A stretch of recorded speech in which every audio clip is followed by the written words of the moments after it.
قد أفلح المؤمنون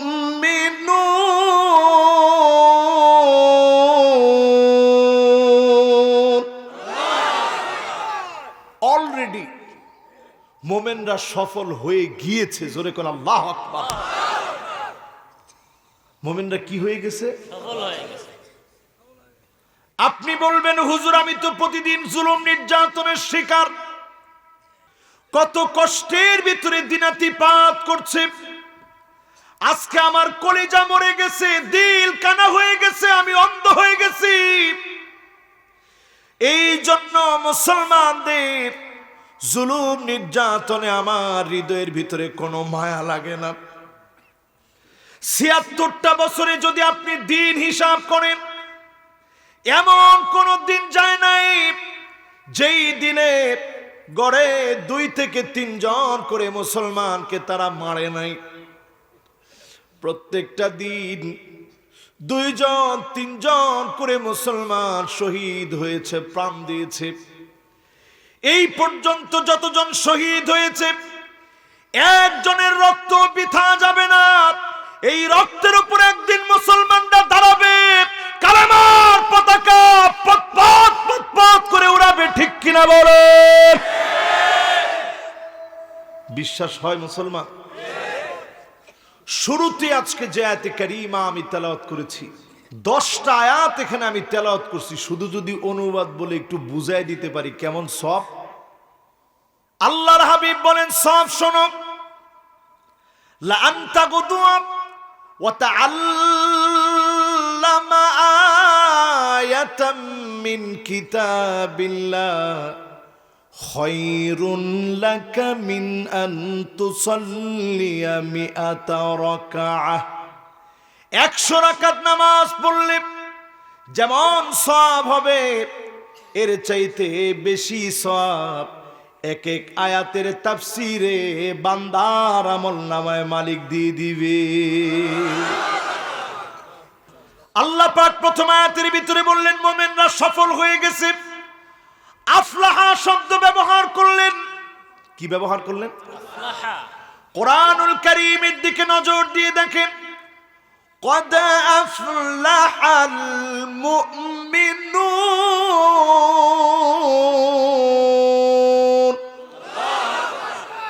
একবার, আরেকবার আল্লাহ কোরআনের মধ্যে বলছে قد أفلح من تزكى।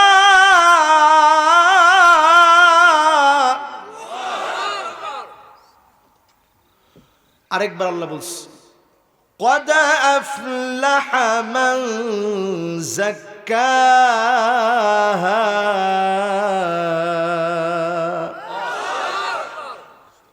কয়বার হলো ভাই? সবাই বলেন কয়বার? আর জোরে বলেন 3 বার। আল্লাহ পাক প্রথমবার বুঝায় দিলেন মুমিন সফল হয়ে গেছে। দ্বিতীয়বার বুঝায় দিলেন সফল হওয়ার জন্য তোমার ভিতর পবিত্র করা লাগবে।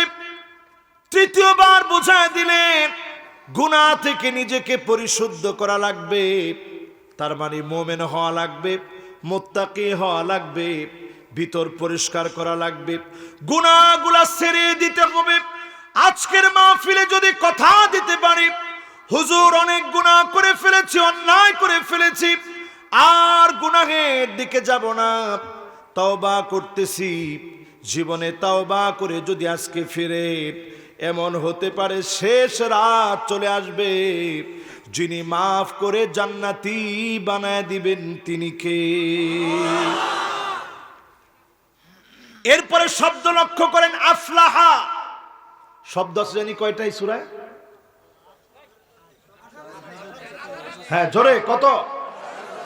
আর জোরে কত? এই 1840টার ভিতরে আফলাহা একটি শব্দ। কি অর্থ? আফলাহা মানে শুধু সফল না, এমন সফল যেটা 100% সফল হয়ে গেছে। জোরে কোন আল্লাহু আকবার। কৃষক যখন শস্যটাকে ক্ষেতের ভিতরে ছেড়ে দেয়, ওই কৃষক আরবিতে ফাল্লাহ বলে। কি বলে বলেন তো আলেম ওলামারা? কৃষক আরবি কি? ফাল্লাহুন মানে কি? এবার আপনারা সবাই বলেন ফাল্লাহুন মানে কি? কৃষক যেইভাবে একটা বীজকে বপন করে রেখে আসে, ক্ষেতকে নিড়িয়ে কত রকমের ক্ষেতটাকে আবাদ করে, জমিটাকে প্রস্তুত করে, মালিক বুঝায় দিলেন গোলাম, কৃষক যেভাবে নিজেকে প্রস্তুত করে, শস্যটার জন্য অনেক কষ্ট করে, আমার মোমেন গোলাম এই উর্বর জমিনে দিন কায়েমের জন্য কষ্ট করবে। যতদিন রক্তবিন্দু আছে দিন কায়েমের জন্য চেষ্টা করবে। এই জন্য কৃষক যেমন কষ্ট করে মাঠে ফসলটা ফলায়, সফলতা অর্জন করে, মোমেনকে যিনি কৃষকের চাইতে সফল দুনিয়া আখিরাতে বানায় দেন তিনি কি? এই জন্য আপনি আপনার খেতে যেভাবে চেষ্টা করলে আল্লাহ তাআলা সফল বানান, জমিনের দিন কায়েমের জন্য আজ থেকে চেষ্টা করেন, যিনি আপনাকে সফল বানায় দিবেন তিনি কে? আল্লাহ বলতেছে সফল হয়ে গেছে, আমরা কই সফলতা নাই। তাহলে দুই রকম হলো না ভাই? বলেন সফল হয়ে গেছে, সফল হয়ে গেছে। তার মানে বোঝা যায় আমাদের ভিতর পরিষ্কার হয় নাই। বাইরে ঠিকই টুপি আসে, লেবাস ঠিকই পরিবর্তন হয়, আমাকে দেখলে বড় ধরনের বুজুর্গ মনে হয়, আমার বাহির ঠিকই ঠিক হয়েছে, তার মানে ভিতর থেকে আমি এখনো ঠিক হতে পারি নাই। ঠিক কিনা বলে? আল্লাযীনা হুম ফী সালাতিহিম খাশিউন।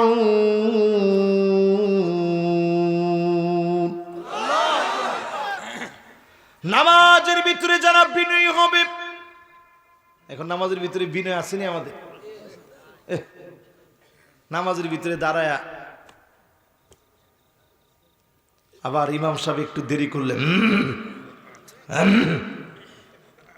নামাজ ধরছেন 5 দিন হয় নাই, ইমাম সাহেবের সিগন্যাল দেন, এরকম বেয়াদব মুসল্লি আছে না নাই?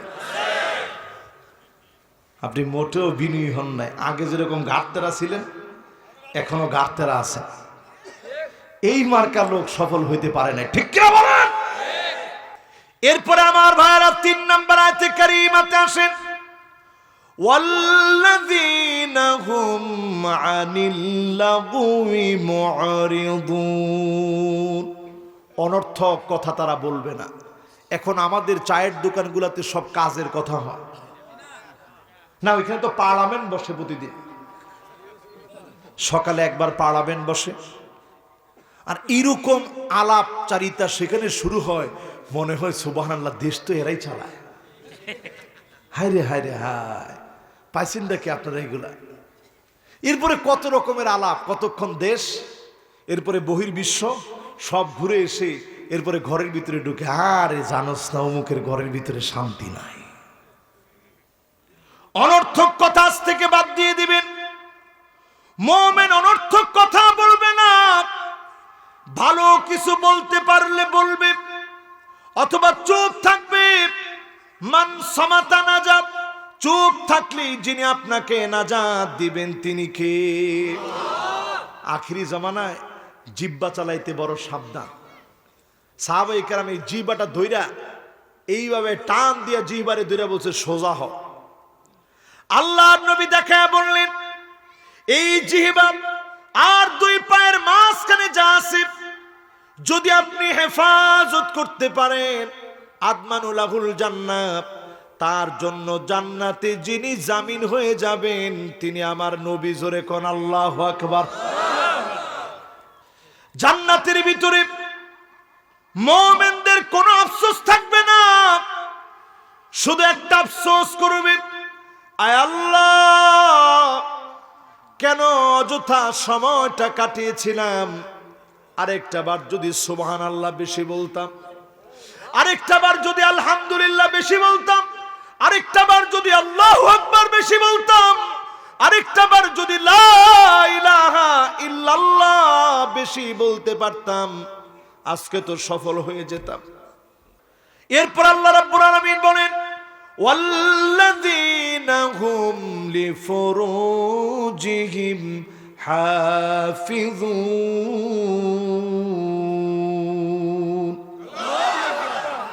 এরপরের আয়াত শুনেন ইল্লা আলা আজওয়াজিহিম আও মা মালাকাত আইমানুহুম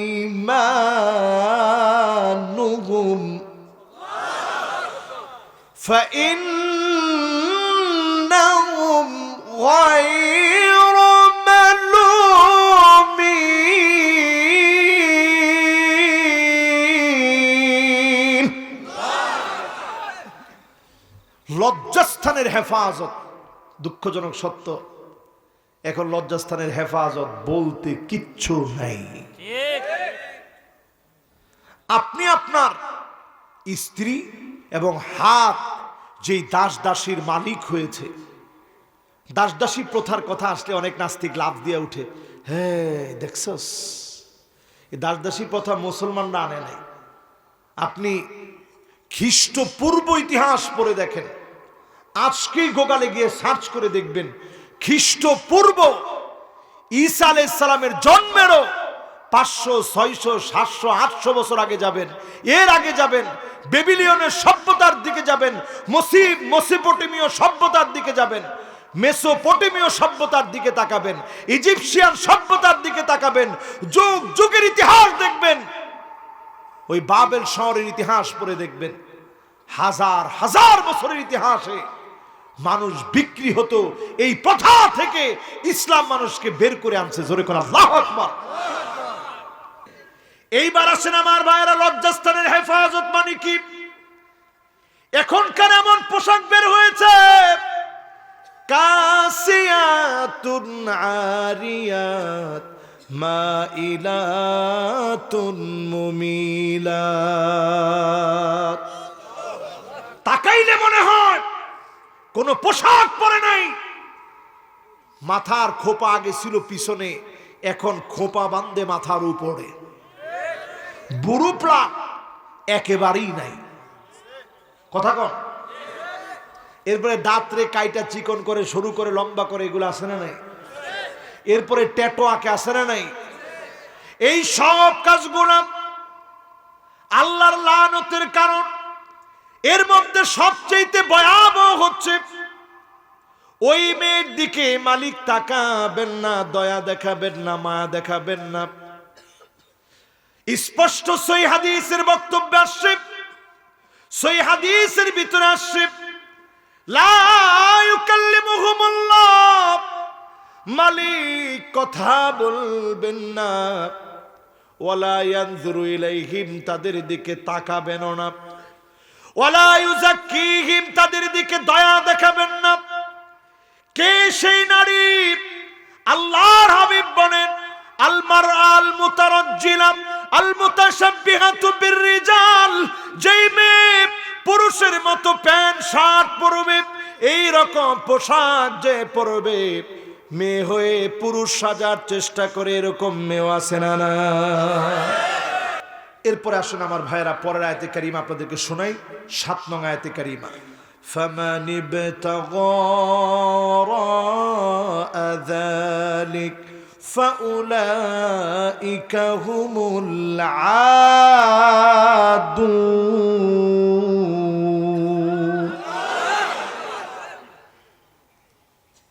এই মাহফিলে যারা বসছেন, যদি স্ত্রীরা বাদে, আমি কিন্তু স্ত্রীরা বলছি, স্ত্রী না, স্ত্রীরা, তার মানে আপনি স্ত্রী হিসেবে ইসলাম আপনাকে সমর্থন করে, কয়জন নিতে পারবেন? এই ওয়াজ করার পরে আমারও আমার ঘরে জায়গা হয় কিনা মাঝে মাঝে সন্দেহ লাগে। আজকে এই ওয়াজ যদি শুনে কেউ, আশেপাশে যারা শুনতেছে ওনারাও খুব ক্ষিপ্ত হবে যে হুজুর স্ত্রী রা কেন বলছে। আল্লাহ নিজে আমাদেরকে সতর্ক করে দিয়েছে, ফামা নিবতাগা ওয়ারা যালিক, এই স্ত্রীদের ব্যতি রেখে অন্য জায়গায় যদি কেউ যৌন চাহিদা চরিতার্থ করে, কিয়ামতের আগে এটা খুব বেড়ে যাবে। আল্লাহর হাবিব বলেন এমন হবে, এমন হয়ে যাবে তাসাফুদাল হামির, পশু যেইভাবে যৌন সম্ভোগ করে, রাস্তার ভিতরে তার যেমন আকল না থাকার কারণে নির্লজ্জ বেহায়াপনা কোনোটাই সে বোঝে না, মানুষ এমন হয়ে যাবে, এতটা নির্লজ্জ বেহায়া হয়ে যাবে, পশুর মতো যৌন সম্ভোগ করবে। সাহাবায়ে কেরাম প্রশ্ন করছে শরম পায়া, ইয়া রাসূলুল্লাহ ইন্নাহু সায়াকুন, এটা কি হইতে পারে? আল্লাহর নবী বললেন লা ইয়াকুনান্না, শুধু হবে এমন না, 100% এমন সময় আসবে রাস্তায় রাস্তায় অশ্লীলতা হবে। ঠিক কিনা বলেন? সিরাজগঞ্জের এই রাস্তা দিয়ে, এই আপনাদের বাড়ির সামনে রাস্তা দিয়ে যদি এখন একটা ছেলে মেরে নিয়ে যায়, আপনি কিছু বলতে পারবেন? কথা কয় না, বলতে পারবেন? আপনি গিয়ে যদি বলেন এই ছেলে, এর সাথে বড় আওয়াজ, আপনি যদি কোন কিরে তুই আমার এমনি ধমক দিলে আমি তোর বাপের লোকে চলার লোক, বলে করে যে আমি আমার বাপেরটা দিয়ে খাই, তোরটা দিয়ে না। ঠিক কয় না? মুরব্বী কষ্ট পেয়ে গিয়া বিচার দিছে, রে তোর ফুলাটা পাক্কা একটা বেয়াদব, আমার মুখে মুখে এরকম একটা মেয়ে নিয়ে ঘুরতেছে, আমি দেখে শাসন করছি, আমার মুখে মুখে কথা বলছে, বাপ উল্টা আপনারে কইব আমি এর সাথে খারাপ ছিলাম, আমার ফুলা লইয়া তোর চিন্তা করা দরকার নেই। ঠিক কিনা বলেন? এই সময়টা চলে আসছে অলরেডি। আজকে থেকে 30 বছর আগে চিন্তা করেন, এই রাস্তায় যদি অবিবাহিত কোন একটা ছেলে মেয়েকে নিয়ে হেঁটে যেত, গাছের সাথে বাইদায়ের পরে বাপ মারে খবর দিয়ে বিচার করা হতো। আর আসতে কোন যদি 50 বছর পিছনে যান, তাহলে দাদা শুদ্ধ আনা হতো। ঠিক কিনা? কত বড় সাহস, আমার এলাকা নষ্ট করতে আইছস। কিন্তু এখন এমন সময় লায়াকুনান্না, 100% পশুর মতো মানুষ হয়ে গেছে। আল্লাহ পাক একটা পশুকে সৃষ্টি করছে, তার ভিতরে আল্লাহ সব দিছে, কলজা গুর্দা হাত পা সব পশুর ভিতরে দিছে, চোখ টোক সব আছে, জিবা আছে, খায় ঠিক, কিন্তু আল্লাহ পাক তারে আকল দেয় নাই, যৌন চাহিদা দিছে। ফেরেশতাদেরকে আল্লাহ আকল দিছে, যৌন চাহিদা দেয় নাই। মানুষকে আল্লাহ তাআলা আকল দিয়েছে, যৌন চাহিদা দিয়েছে। যদি খালি যৌন চাহিদাকে আকল দিয়া কন্ট্রোল করতে পারে, আল্লাহর মাহবুব, আল্লাহর পেয়ারা বন্ধু বানায় নেয়। জোরে কোন আল্লাহু আকবার। কথা কি বুঝাইতে পারতেছি ভাই? এই জন্য আজকে থেকে শুধরে যাবেন ইনশাআল্লাহ। বলেন ইনশাআল্লাহ।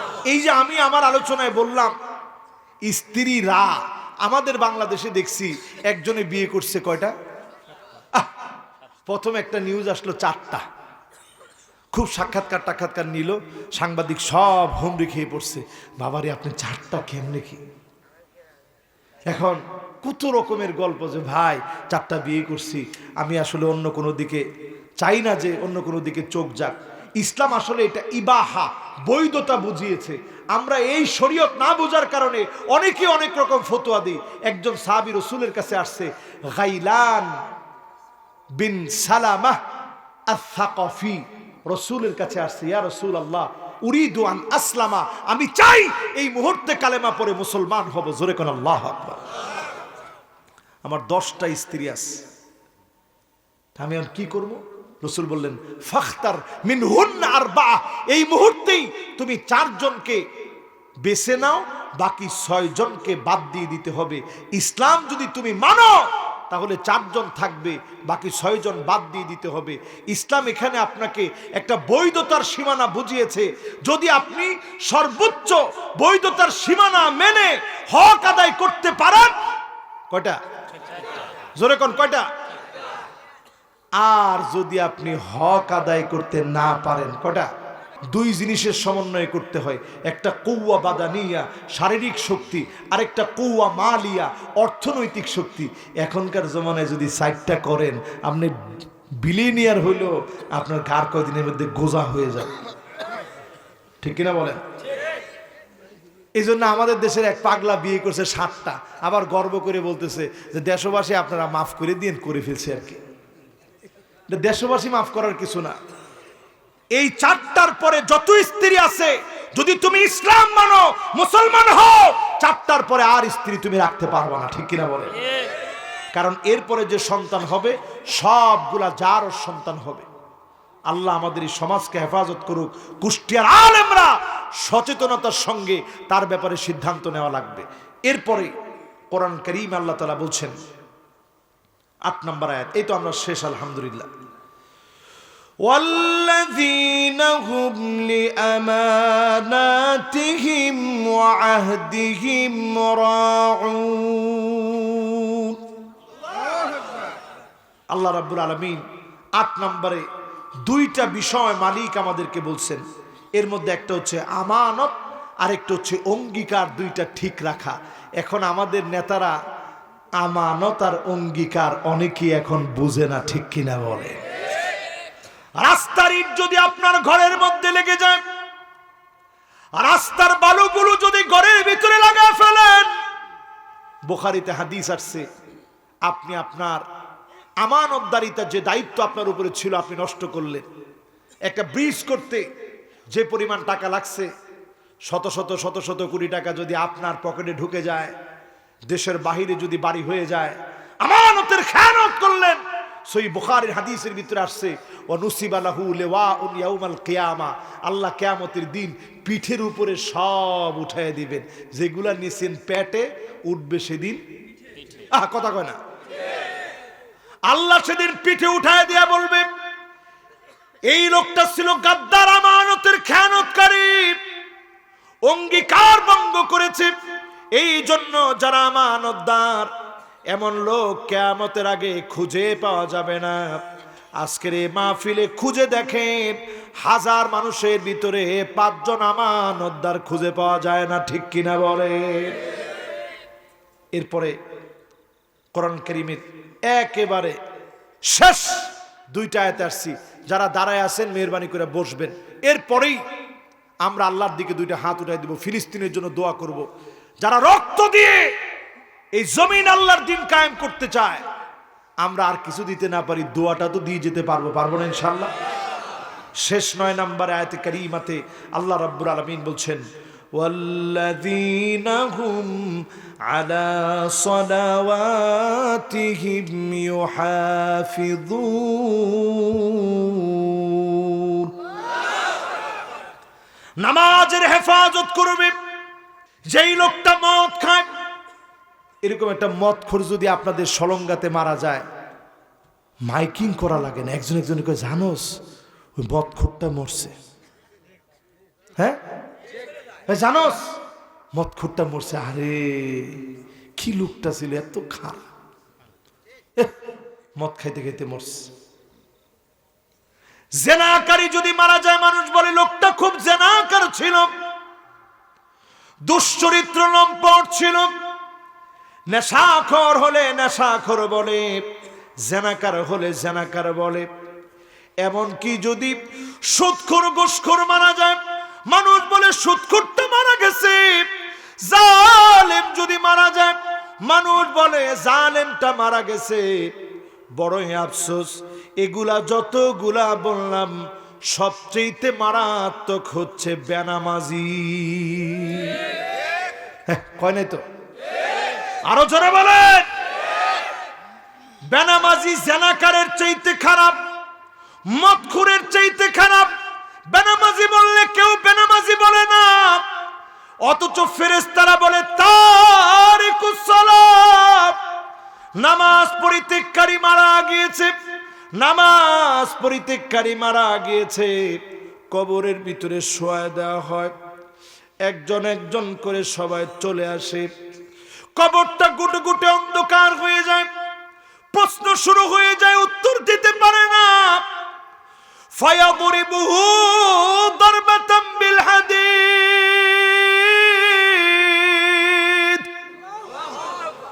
লোহার হাতুড়ি দিয়া কানের মধ্যে পিটানো হবে, জোরে জোরে পিটাবে। ফায়াসিহু সাইহাতান, ব্যক্তি জোরে জোরে চিৎকার মারবে, কুল কায়নাত তার চিৎকার শুনবে। 2টা সৃষ্টি শুনতে পারে না, মানুষ আর জিন, ইল্লা সাকালাইন। গরু দেখবেন দৌড়ায় চলে যায়, ছাগল দেখবেন দৌড়ায়া লাফাইতে লাফাইতে দৌড়ায়া দড়ি ছেড়ে চলে যায়। শুধুমাত্র মানুষ শুনে না আর জিন শুনে না।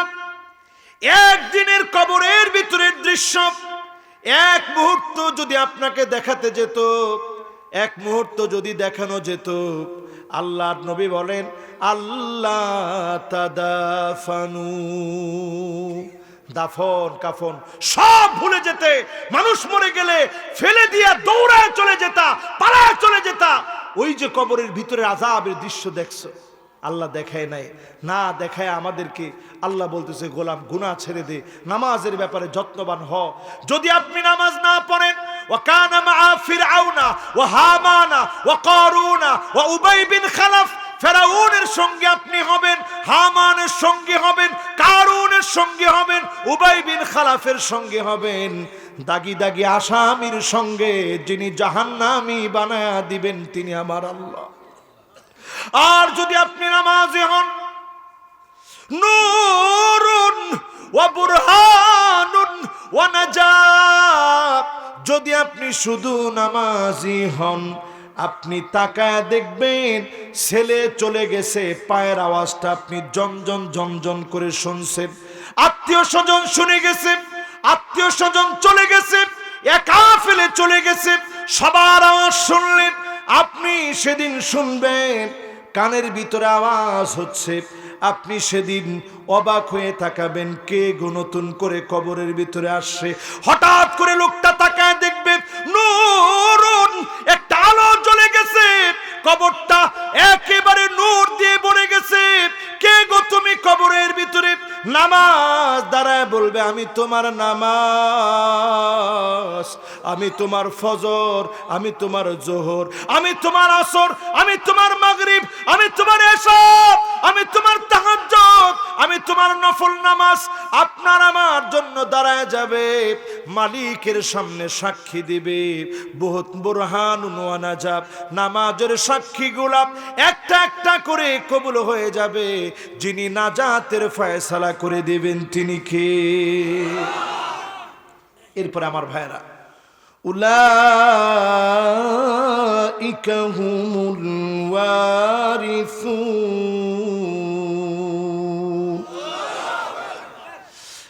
বাইহাকিতে একটা হাদিস আসছে, যখন আল্লাহ জান্নাতটারে সৃষ্টি করছে, আল্লাহ বলছে খালাকাল্লাহুল জান্নাহ ক্বালা লাহা তাকাল্লামি। আল্লাহ জান্নাতরে কয়, এই জান্নাত কথা কয়। জান্নাত কি কয়? قد أفلح المؤمنون,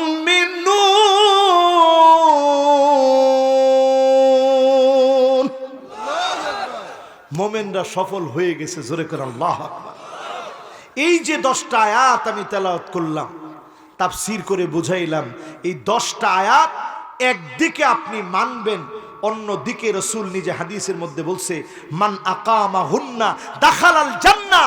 এই 10টা আয়াত যে ব্যক্তি মানবে, দাখালাল জান্নাহ, ওই লোকটা জান্নাতে প্রবেশ করবে। জোরে কোন সুবহানাল্লাহ। আজকের এই মাহফিল জান্নাতি মাহফিল হিসেবে যুবকদের আয়োজন সাক্ষী হয়ে থাকুক। আল্লাহ তাআলা কবুল মঞ্জুর করুক, পড়ি আমিন।